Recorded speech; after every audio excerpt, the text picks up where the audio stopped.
Hello friend and अस्सलाम वालेकुम। Welcome to easy learning 700। ये MGT 611 की लेक्चर सीरीज है जिसके अंदर हम बिजनेस और लेबर लॉ डिस्कस कर रहे हैं। और लेक्चर नंबर 6 है जिसके अंदर हम करेंगे कंसिडरेशन और एसेंशियल ऑफ कॉन्ट्रैक्ट ऑफर। ये हम पिछली वीडियो के अंदर डिस्कस कर चुके हैं कि भाई कोई बंदा ऑफर देता है और वो कैसे एक कॉन्ट्रैक्ट में बदलती है। ये पिछली वीडियो में हम डिस्कस कर चुके हैं। कंसिडरेशन ये भी हम पिछली वीडियो के अंदर डिस्कस कर चुके हैं कि भाई कंसिडरेशन क्या होती है और कंसिडरेशन क्यों ज़रूरी है कॉन्ट्रैक्ट के लिए।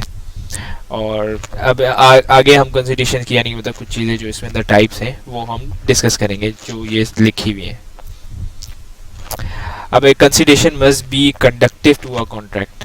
अब इसके अंदर इसका मैं पूरा नहीं पढ़ रहा लेकिन मैं आपको इसके लुब बता रहा हूँ कि भाई जैसे अगर आप हैं, आप किसी बैंक अकाउंट यानी मतलब बैंक में खाता खुलवाते हैं, बैंक के अंदर जाके अकाउंट खुलवाते हैं, तो अब जैसे बैंक है, बैंक आपके यानी मतलब गलती से अगर वो चेक जो है वो आप जैसे आपके बैंक में अगर 1000 रुपये पड़े हुए थे और चेक जो है वो 1100 रुपये का जमा करवा देता है, तो ये कॉन्ट्रैक्ट नहीं था क्योंकि टर्म्स ऑफ कॉन्ट्रैक्ट नहीं है। क्योंकि ऐसी बात है वो तो ज़्यादा पेमेंट की चेक है और आपके अकाउंट में भी कम है, तो वो चीज़ वैलिड नहीं है। कंसिडरेशन इसमें लिखा हुआ ना, consideration as term of the contract can not be stipulated payment of any cheque of amount more than the balance is available. ऐसी बात है उसके अंदर कोई कॉन्ट्रैक्ट नहीं है, ऐसी बात है जो बैलेंस ही नहीं तो वो कैसे पेमेंट हो जाएगी उसकी, तो वो कंसिडरेशन स्टिपुलेट पेमेंट नहीं होगी, can not did not stipulate payment.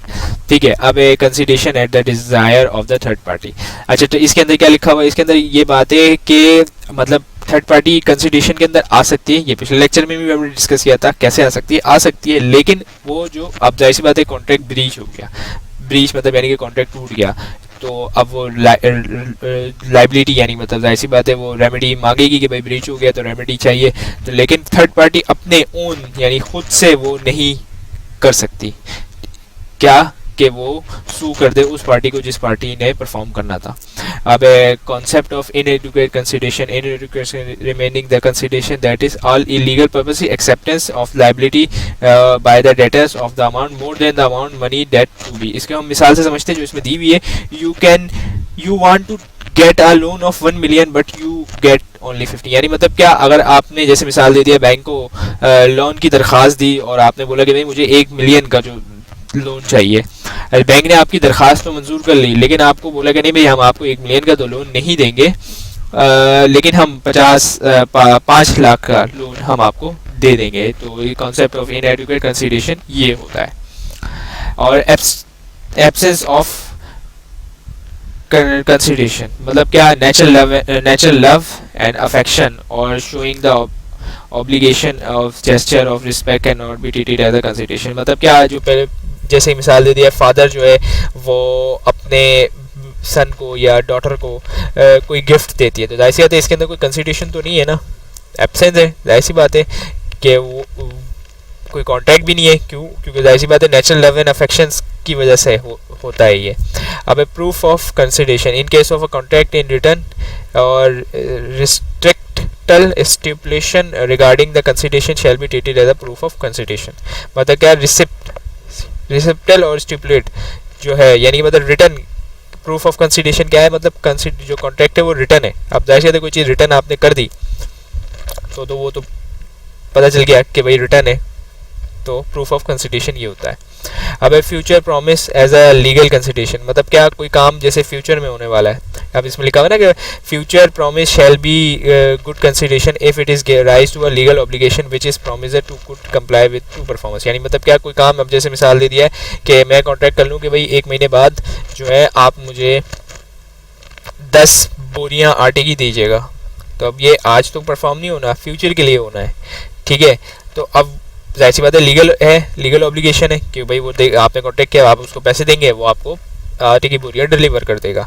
अब पास कंसिडरेशन मतलब कोई काम माजी में हो चुका है, जैसे कि मतलब एम्प्लॉई है, एम्प्लॉई जो है वो माजी में काम कर चुका है लेकिन अब उसको पेमेंट अब मिलेगी, बोनस की सूरत में मिले या फिर हाँ उसकी अब जैसे उसको सैलरी मिले या बोनस की सूरत में मिले। अब जैसे मिसाल दे दिया आपने परफॉर्मेंस निकाली उसकी पीछे की, तो आपने बोला नहीं यार ये तो बड़ा हार्ड वर्किंग एम्प्लॉई है तो इसको बोनस भी दे देते हैं। अब बंदे को लीगल ऑब्लिगेशन है सैलरी की, ठीक है, लेकिन आप खुश हो गए, आपने उसको क्या बोनस भी दे दिया।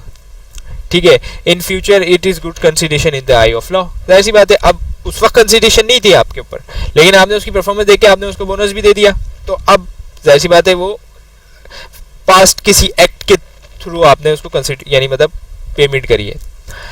अब क्या व्हाट एग्रीमेंट आर कॉन्ट्रैक्ट, यानी मतलब क्या चीज़ कौन सा एग्रीमेंट कॉन्ट्रैक्ट कहलाएगा। According to the section 10 of contract act 1872 all agreement are consider if they are made in free consent of party competent to a contract, lawful consideration or and with a lawful objects are and are not hereby expressly declared to the void। यानी मतलब क्या free concern, यानी कि मतलब किसी दबाव के बगैर हो, मतलब किसी के ऊपर कोई चीज़ का दबाव ना हो, उसके बगैर आप कॉन्ट्रैक्ट करेंगे। कम्पिटेंट टू द पार्टी, जो पार्टी जिससे आप कॉन्ट्रैक्ट कर रहे हैं वो कम्पिटेंट हो, ये नहीं हो कि कोई बच्चा हो, ये नहीं हो कि कोई बंदा जो वो बीमार हो इतना कि वो इस कॉन्ट्रैक्ट समझ ही ना पाए। लॉफुल कंसिडरेशन, यानी मतलब जाहिर सी बात है कोई लॉफुल कंसिडरेशन ही होनी चाहिए, आपस में कोई इलीगल चीज़ नहीं होनी चाहिए। लॉफुल ऑब्जेक्ट, जाहिर सी बात है जिसके लिए आप कर रहे हैं, जैसे अब गाड़ी है, गाड़ी के लिए आप कर रहे हैं तो गाड़ी जो है वो लॉफुल है जब तक अगर वो चोरी की ना हो, ठीक है, या स्मगल ना हो, तो इसलिए। और फिर उसके आगे डिक्लेयर एज अ वॉइड, यानी मतलब अगर कोई चीज़ लॉ ही डिक्लेयर कर दे, जैसे मिसाल दे दिया है कि लॉ ने डिक्लेयर कर दी कि जो ड्रग्स हैं वो इलीगल हैं, तो अब चाहे आप जितना अच्छा कॉन्ट्रैक्ट कर लें लेकिन वो वॉइड ही रहेगा क्योंकि लॉ की नज़र में गैर कानूनी है।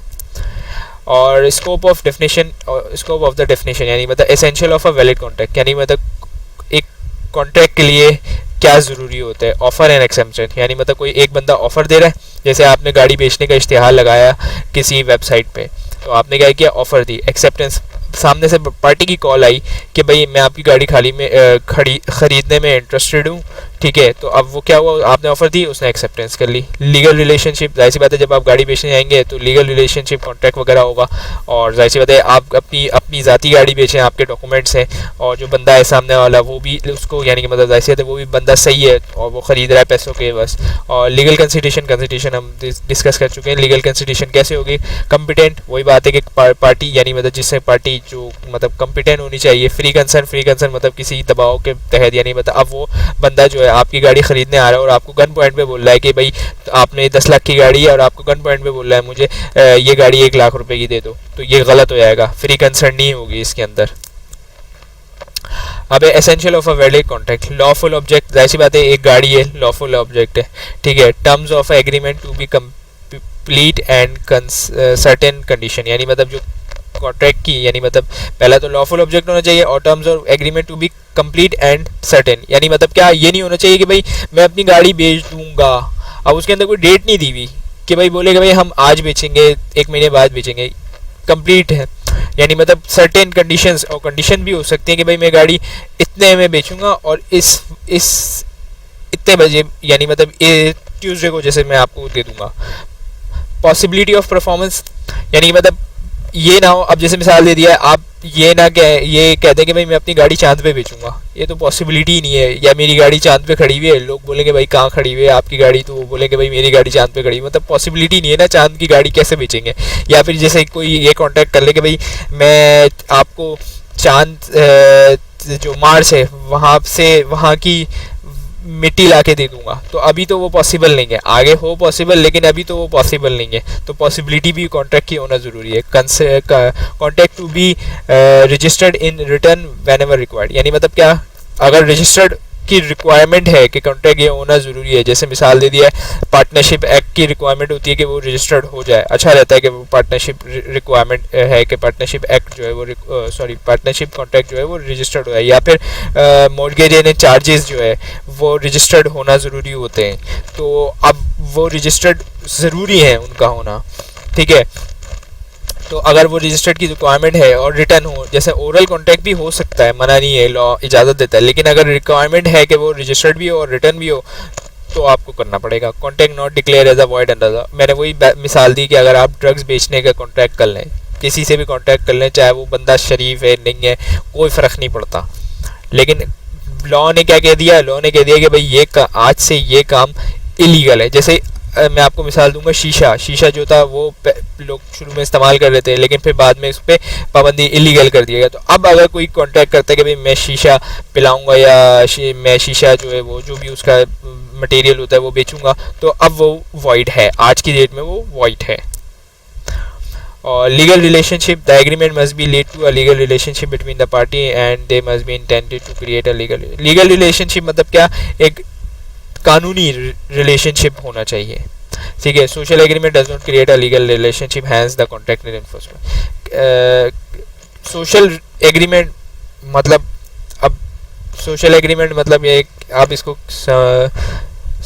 समझे कि भाई अगर कोई किसी से कह दे कि मैं आज से तुम्हारा भाई हूँ, कोई बंदा दूसरे बंदे से कह दे कि मैं आज से तुम्हारा, तो ये है तो सोशल एग्रीमेंट, लेकिन इसकी कोई कानूनी हैसियत नहीं है। वो कानूनी तौर पे वो भाई नहीं हो सकता, क्योंकि हैसियत उसकी प्रॉपर्टी के अंदर उसका हिस्सा नहीं होगा। या कोई बोल दे कि मैं आपका आज से बेटा हूँ, या मैं आपके वालिद की जगह हूँ, तो ये है तो सोशल एग्रीमेंट, लेकिन ये कोई लीगल रिलेशनशिप नहीं है। ना वो उसकी जायदाद में हिस्सा होगा उस बंदे का जो ये कह रहा है, और ना ही उस बंदे का जिसको वो कह रहा है कि उसकी जायदाद में कोई हिस्सा होगा। उम्मीद करता हूँ आज आपको आज का लेक्चर समझ में आया होगा, और कोई भी अगर इस लेक्चर से रिलेटेड क्यूरी है तो आप कमेंट बॉक्स में मेंशन करें, इसे लाइक करें, शेयर करें और सब्सक्राइब करें हमारे चैनल को। And thank you for watching this video.